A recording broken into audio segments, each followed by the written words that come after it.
بسم الله الرحمن الرحيم نحمده ونصلي على رسوله الكريم اما بعد. د اسلامي نظام تشکیلاتی چوکاټ لسم پیغام حکومت څلورمه برخه. د حکومت دندې د شریعت د مقاصدو ساتل. دوستانو فاروق اعظم یم. نن د 1404 هجري شمسي د چونګاښ لسمه ده. افغانستان سل فصلو کې یو مسلمان هیواد دی الحمدلله. د دغه هیواد د مشر او د هغه د حکومت اساسي دنده د شریعت مقاصدو پوره کول دي. د شریعت مقاصد د انسانانو د دیني او دنیوي ژوند د خوندیتوب، هوساینې او کامیابي لپاره ټاکل شوی دي. موږ په تیر پیغام کې وویل چې د شریعت مقاصد په دریو غټو برخو ویشل شوي دي: ضروريات، احتیاجات، تحسینات، چې هر یو مو په لنډ ډول تشریح کړ. په اوسني پیغام کې د شریعت مقاصدو د ضروريات برخه لږ مفصل څیړو چې ساتل او د ساتلو علم دواړه د ټولنې پر افراد او حکومت په خپل حد کې واجب دي. د شریعت په مقاصدو کې ضرورت هغه بنیادی اړتیاوې دي چې د انسانانو د ژوند بقا او د هغوی د دین او دنیا د ګټو ساتنه پورې تړلې ده. که دا اړتیاوې پوره نشي، د انسان ژوند د جدي خطر، د ټولنې نظم و رفاه له سقوط او خیرات له خسران سره مخ دي. د ضرورتو د ساتنې هدف دا دی چې د انسانانو د ژوند اساسي اړتیاوې خوندي سي او په دې توګه د دنیا او آخرت کامیابي ترلاسه سي. که د انسان ضرورت جدي تهدید سي، نو رفع لپاره یې ځینې وخت د استثناء و اجازه هم ورکول سوې ده. یعنې د اضطرار په حالت کې حرام حلالیږي.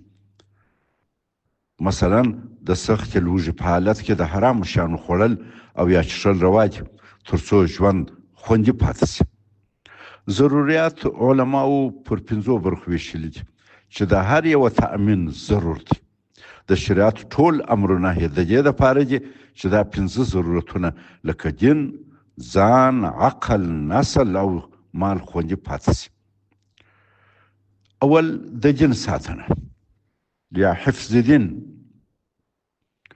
د دین ساتنه د شریعت له مهمو او اساسي مقاصدو څخه ده. علماء کرام فرمایي دین د هغو الهي احکامو ټولګه ده چې د انسان دنیا او آخرت په سمیږي. دین د الله سبحانه وتعالی لخوا د خپل رب سره د خلکو د اړیکو او د خلکو د خپلمنځي اړیکو د تنظیم لپاره وضع شوی دی. د دین ساتل د شریعت له مهمو مقاصدو او د هر مسلمان فرد، ټولنې او د اسلامي حکومت له واجباتو څخه دی. که دین ته جدي خطر پیښ سي، مسلمان به د هغه د دفاع په لار کې د ځان قربانۍ ته حاضر وي. د ځان وژل حرام دي، خو د دین په دفاع کې استجهاد حلال دي. الضرورات تبیح المحظورات. مسلح جهاد که ضرورت سي، په همدغه سبب فرض دی. قرآن کریم کې ډېر آیاتونه په دې باره کې نازل شوي دي. د قرآن کریم په حکم د دین او عقیدې د ازادۍ او د عبادت ځایونو ساتنه یو شرعي ضرورت دی او دفاع جهاد بلل شوی دی. وقاتلوهم حتى لا تكون فتنة ويكون الدين لله. او یا فرمای وقاتلوهم حتى لا تكون فتنة ويكون الدين كله لله. صدق الله العظيم. له هغوی سره وجنګېږئ تر څو فتنه پاتې نسي او دین ټول د الله لپاره سي. دلته فتنه د دین او عقیدې د ازادۍ د سلب په معنا ده.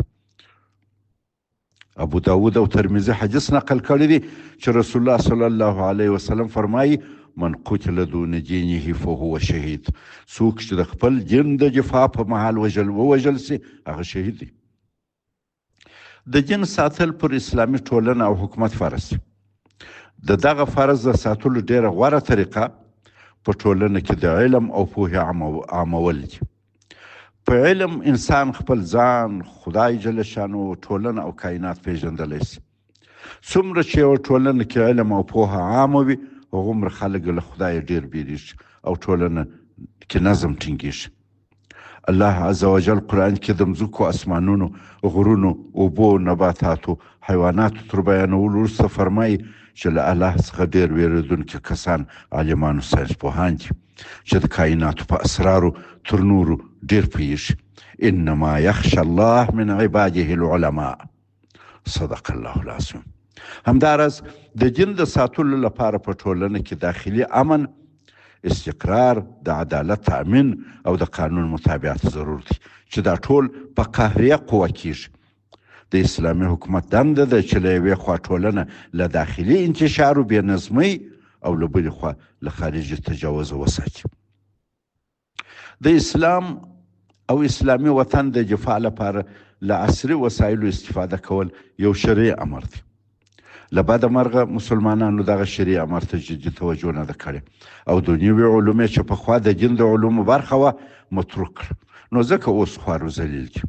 که موږ د شریعت په مقاصدو سم پوهېدلی او هغه مو په اخلاص کار کولی، نو ولې به مو د فقر لاسونه اغیارو ته اوږدوه؟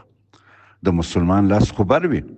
رسول الله صلی الله علیه وسلم فرمایي ان الید العلیا وهي ید المنفقه خیر و احب الى الله عز وجل من ید السفلی. که موږ خپل او په خپل اولاد مو علم کولی، پردو به ولې په اولاد د سبق ویلو توصیه راته کول؟ موږ په افغانستان کې د روس او امریکا د حملو څخه چې سخت یې وځبلو هېڅ عبرت وانخیستی. په ملي سطح کښې نه نستو چې دا مصیبتونه ولې راباندې راغله او څه وکړو چې بیا راباندې رانسي. امید دی د فلسطین ایران سره د اسرائیلو اوسنۍ معامله زموږ د بصیرت سترګې سره خلاصې کړي او بیا موږ د خپلې سادګۍ په سبب د نورو د اهدافو د تحقق ښکار نسو. د ایران او اسرائیلو جنګ وښول چې تر دې وروسته به د فوجونو او عسکرو مخامخ جنګ ډېر کم وي، د ټکنالوژۍ جنګ به وي چې مسلمانان ډېر متاسفانه پکښې پاتې دي. که یو اسلامي هیواد کې داسې نظام وسایل نه جوړوي چې دښمن ورڅه وویریږي، هلته خلک او حکومت یې د شریعت په مقاصدو سم نه دي پوه سوي او په دغه مورد کې په خپله اسلامي دنده کې پاتې راغلي دي. دوستانو، د دین ساتل په څو شکله کېدای شي. اول، د دین ښه ساتل په علم کېږي. امام اعظم ابي حنیفه رحمت الله علیه فرمایي د دین ژوند په علم دی او ناپوهي د دین مرګ دی. په اسلام کې د دین ساتنه د علم پر بنسټ ده.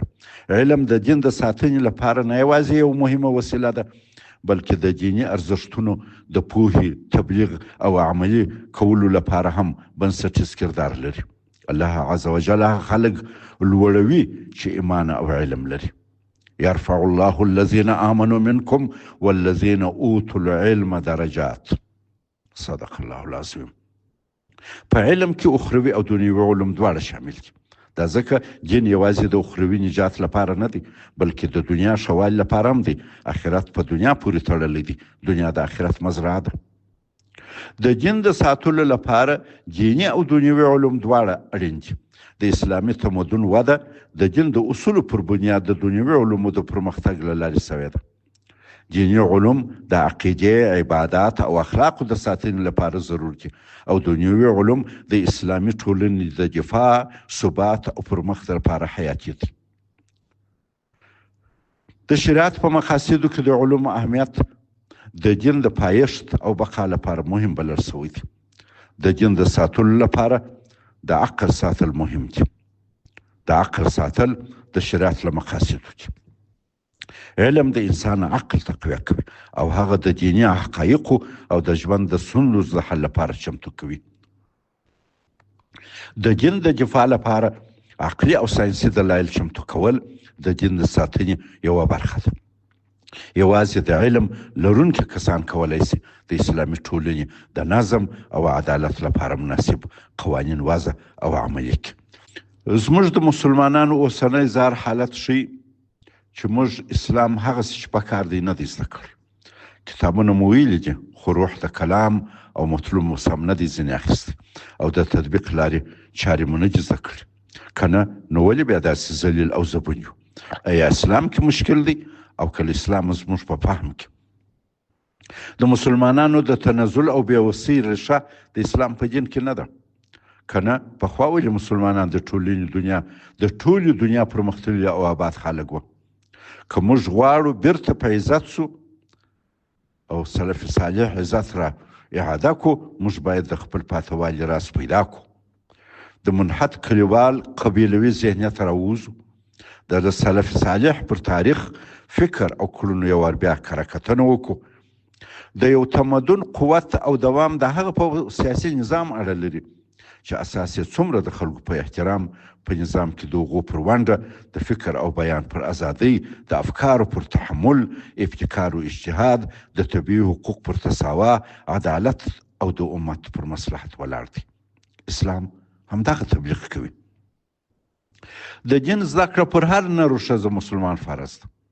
مثلا د توحید او عقیدې زده کړه د اسلام د ارکانو لکه لمونځ، روژه، زکات او حج او دا زده کول دا ټول پر نر او ښځه فرض دي. ټول دنیوي او اخروي علوم باید په نر او ښځه د ضرورت په حد کې زده سي او داسې زده سي چې عملا خپله دنیا او آخرت دواړه په عزتمن او ښایسته کړي. که موږ غواړو چې سم عبادت وکړو او د دین ارکان سم ادا کړو، باید سالم بدن ولرو او د عبادت په معنا او مفهوم پوه یو. تحسینات د شریعت له مقاصدو دي چې مسلمان باید ښه عزتمن او ساواران ژوند ولري، خو موږ په اوسني عصر کې د تقوا په نوم نه خوښوو. زموږ اوسنی حال ایجابوي چې د جمعي اقتصاد دروازه خلاصه سي او د فکر و بیان د مسؤلانه ازادۍ تر چتر لاندې موږ د تیر په نظر کې نیولو سره د ژوند اوسنی سخت پړاو د سبا روښانه مستقبل ته انتقال کو. دغه انتقال د دیني علماو پراخ نظر او په خپل کلیوال ذهنیت کې مثبت تغییر غواړي. مثلا دلته د وروسته پاته کلیوال ذهنیت یو مثال وړاندې کوم چې د دین سره یې تعلق نشته. د تعقل او د حالاتو سره د مثبت تغییر خبره ده، خو موږ پر تقوا عمل کوو او د دین لباس وراغوندو. په تیر امارت کې د امر بالمعروف نهی المنکر ادارې د دفترونو میز و چوکۍ ماتول چې سلف صالح پر میز و چوکۍ کار نه و کړی، اوس دا کار نه کیږي. یو مثبت تغییر دی. خو اوس هم د همغه وروسته پاته کلیوال ذهنیت اثرات لاسته چې نور هم باید تغییر قبول کړي. همدا اوس د امارت د لوړپوړو چارواکو دفترو ته ورسئ، اکثره د دفتر پر میز و چوکۍ کار نه کوي. د خپل کار د ښکلي میز غټ میز مخته یې بله چوکۍ ایښې وي او مخته یې د چایو یو کوچنی میز پروت دی. یا پر دغه کوچني ټیټ د چایو پر میز احکام لیکي یا د کلي په رقم پر زنګانه لیکنه کوي.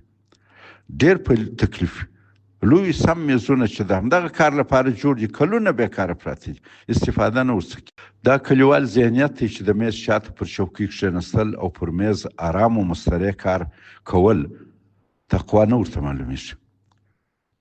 خو دا په دین او تقوا پورې اړه نه لري. بل مثال، څه وخت د مخه د یو وزارت په عمومي تالار کې لوی مجلس و. حکومتي تالارونه اکثره په ارزان بیه موکیت فرش وي او چوکۍ پر نصب وي. د امارت یو محترم چارواکی د مجلس افتتاح ته راغی. هغه او ټولو نورو بوټونه وکښه. خارجیانو ته د تڼیو بوټونه کښل په ډېر سخت و، خو مجبور و. کله چې مشر میلمه بیانیه ورکړه او بیرته وتی، نو باډیګارډانو یې د تالار په دروازه کې د سوو خلکو بوټونه یوې بلې خواته وغورځول چې مشر ته لاره او خلاص شي. خلکو غوښته مشر بدرګه کړي، خو د ټولو د بوټ یو پله دلته او بله هلته پرته وه. نیم ساعت خلک لڅې پښې بهر خاورو کې د خپلو بوټو په پیدا کېدو پسې سرګردانه وه. موږ یو شمېر اوس هم په حکومتي دربار کې ناست فکر کوو چې د کلي اجره کې ناست یو. یو سړی راسي، بوټونه دروازې مخې ته وکاږي، سلام واچوي او کوټه کې کښېني. موږ دغه کلیوال ذهن ته چې په دین هېڅ اړه نه لري د حالاتو سره تغیر نه سو ورکولی، ډېر په عذاب یو. خو کوو یې څرنګه چې دغه ټولنیز تغیر قبلول راته اسانه نه دی. د ځان د حق په جانب ښوولو لپاره خپل دغه عمل بیا په تقوا پورې تړو. د دین د ساتلو یوه لار دا ده چې دین او قبیلوي کلیوال ذهنیت توپیر سره وسي. دوهم، د دین تر زده کړې وروسته د دیني احکامو د تطبیق او د شریعت مقاصدو د پلي کېدو له لارې د دین ساتل د اسلامي حکومت دنده ده. د هغه وخت ښه ترسره کیږي چې د شریعت د مقاصدو علم د اسلامي ټولنې په نورو ښځو کې عام سي. متاسفانه پر موږ مسلمانانو د دشمنانو تبلیغ د هغوی منظم کار او د دین په جامه کې د خرافاتو ترویج له یوې خوا او له بلې خوا زموږ د مستبدو حاکمانو خودکامګي او فردي محوري چې په سوو کاله ادامه پیدا کړې ده اوس دومره اثر کړی دی چې دنیوي علوم چې د دین برخه او د دین او دنیا په ساتل کېږي بابیزه ګڼو. پر مسلمانې ښځې خو علم بیخي فرض نه ګڼو. په غرو کې د بوټي وکي، په دشتو درو کې د رمه وپیایي او په غرمو کې د پټیو کې لو وکي، خو د کور څنګ د قرآن نه زده کوي. دغه سبب دی چې زموږ د وطن کلی بې سواده دي او په دغه هم خوښ موږ فهمیده یا نافهمیده هغه کارونه کوو په کومو چې زموږ د دین او وطن دشمنان خوشحالیږي. په افغانستان کې د امریکا 20 کلن حضور او د فلسطین او ایران کړکېچونو وښول چې مسلمانان څومره بیچاره دي او دا بیچارګي تر ډیره حده خپل د لاسه ده. عبرت هم نه اخلي. څلورم، د فرهنګي تعرضه ټولنه ساتل د شریعت مقاصدو په ساتلو کې شامل دي چې د اسلامي حکومت دنده ده. دلته د دین په وړاندې د هغو خطرونو او ګواښونو څخه دفاع مطرح ده چې دین ته زیان رسولی سي، لکه د شرک او کفر په وړاندې مبارزه، د ارتداد بدعتونو، د تصوف په نوم د خرافاتو، د دین په نوم د بېدینیو او د فحشاو مخنیوی، د پردو له ضاله ګمراه فرهنګي نفوذ خپل مسلمانه ټولنه ساتل د اسلامي حکومت له واجباتو دي. پنځم، له بهرني مسلح تجاوز دین او وطن ساتل د اسلامي حکومت دنده ده. له بهرني تجاوز د دین او وطن ساتل واجب دي او دا په قوي اقتصاد او عصري پرمختللي نظامي وسایلو کېږي چې دا ټول د اړوندو علومو زده کړه ایجابوي. مسلمان به د خپل دین او وطن د دفاع لپاره داسې نظامي وسایل او تعلیم او تربیه لري چې دشمنان یې ورڅخه وبېرېږي. واعدوا لهم ما استطعتم من قوه ومن رباط الخيل ترهبون به عدو الله وعدوكم. صدق الله العظیم. دشمن به هغه وخت راڅخه بیریږي چې یقین وي موږ پر قویو او داسې وسایلو نظامي پوهه لرو چې دوی نه لري. شپږم، امر بالمعروف و نهی عن المنکر. شریعت د ټولنې د اصلاح لپاره پر مسلمانو مسؤلیت یې دی چې د دیني ارزښتونو د ساتلو لپاره یو بل ته نصیحت وکړي او له بدو څخه یې منع کړي. الدین نصیحه. دا اداره ډېره مهمه ده او د ټولنې په اصلاح کې لوی کردار دی. والمؤمنون والمؤمنات بعضهم اولیاء بعض یأمرون بالمعروف وينهون عن المنكر ويقيمون الصلاة ويؤتون الزكاة ويطيعون الله ورسوله أولئك سيرحمهم الله إن الله عزيز حكيم. صدق الله العظيم. دلته پر نر او ښځه دواړو د امر بالمعروف و نهي منکر امر سوی دی او باید دواړه د امر په مقام کې وي. دا اداره د امر بالمعروف اداره ډېر دقت غواړي. دوستانو، د اسلام په تاریخ کې له دغه ادارې ډېره سوء استفاده سوې ده. ناپوه خلک پکښې استخدام سوي دي، خلک یې بې ځایه ځورولي دي او بالاخره دا اداره خپله د نظام د بدنامۍ سبب سوې هم ده. د عثماني خلافت په سقوط کې د دغه ادارې لوی کردار و. د هند د مغولي امپراتورۍ زوال او په هند کې د مسلمانانو د 800 کلن حاکمیت له منځه تلو ته د اورنګزیب او د هغه وخت د دیني علماو سختګیرو لار هواره کړه. په افغانستان کې تېر امارت همدغه د امر بالمعروف و نهي عن المنکر ادارې مشکلات پیدا کړي وه. اوس هم دغه اداره د کلیوال ذهنیت او ښاري ژوند د کشمکش سره لاس و ګرېوان ده. د دې ادارې سره ډېره مرسته پکار ده. دوستانو، د دین او اسلامي نظام د ساتلو بله مهمه وسیله په حق توصیه او مبارزه ده. دا ځکه الدین نصیحه. زموږ مجاهد ولس د روس او امریکا خلاف سختې ډېرې قربانۍ ورکړې. ډېری مو د دښمن په بندیخانو کې ورسته سول. د روس پر غولو پیکره ټانکونه ور وختل او د امریکا شوبلو ته د باروتو واسکټونه واغوستل. دا ټول جهادونه د دې دپاره وه چې اسلامي نظام افغانستان کې راسي. جهاد وسیله وه، هدف نه و. هدف اسلامي نظام و. زموږ مجاهد ولس د سر مال او اولاد په بیه د روس او امریکا د تجاوز ډېره ضیقه او مساعده فضا د اسلامي نظام د راتلو لپاره مساعده کړه. قهرمانۍ یې وکړې. اوس چې الحمدلله وطن آزاد دی، په همغه جذبه او حتی تر هغه ډېره د اسلامي نظام د تحقق او استحکام لپاره کار او قرباني پکار ده. زموږ مجاهد ولس ټول باید د محترم مشر شیخ هیبت الله صاحب پر شاوخوا راټول او بنیان مرصوص جوړ کړي. هغه ته سالم مشورې ورکړي، هغه وځلوي، ملت پر راټول کړي او په خپل صادقانه کار خپل مشر او امارت د ټول امت مسلمه لپاره یوه نمونه اسوه حسنه او الګو کړي. دا ځکه د یو ملت عزت په اتفاق او د مشر په احترام کې دي. که سم الحمدلله حالات تر ډېره حده ښه دي، خو مشکلات هر حکومت لري. او په تېره بیا هغه حکومت بیا ولې نه لري چې پر ولس یې نیمه پېړۍ خونړي جنګونه تحمیل سوي دي، نړیوال بندیزونه پر تحمیل دي او اوس هم دښمنان په کمین کې ورته ناست دي.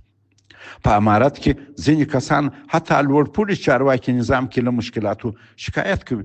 شکایت یو طبیعي حالت دی، وي هر نظام کې سته، او د مشکل راپورته کول په خپل حد کې ښه کار دی، خو دومره نه چې مهلک مرض سي. لار ورته پیدا کول حتمي ده، او دا د چارواکو دنده ده چې د ولس مشکلاتو ته به د حل لار پیدا کوي. همدغه ښاغلي ادعا کوي چې پرون د دښمن پر توپ ټانک ورختل، خو نن خپل د سنګر ملګري ته د حق خبره نشي کولی. ګوري چې د اسلام و ملت کښتۍ خدای مکه سوری کیږي، خو د اخ کښلو جرأت نه کوي. 15 لوړپوړي چارواکي او په ټول هیواد کې 20 عالمان دین پکار دي چې هر ځای د شکایت پر ځای محترم مشر ته ورسي او مطرح اختلافي فقهي مسایلو ته د حل لار پیدا کړي. دا به د مشر نظام او وطن سره د دوی دوستي وي.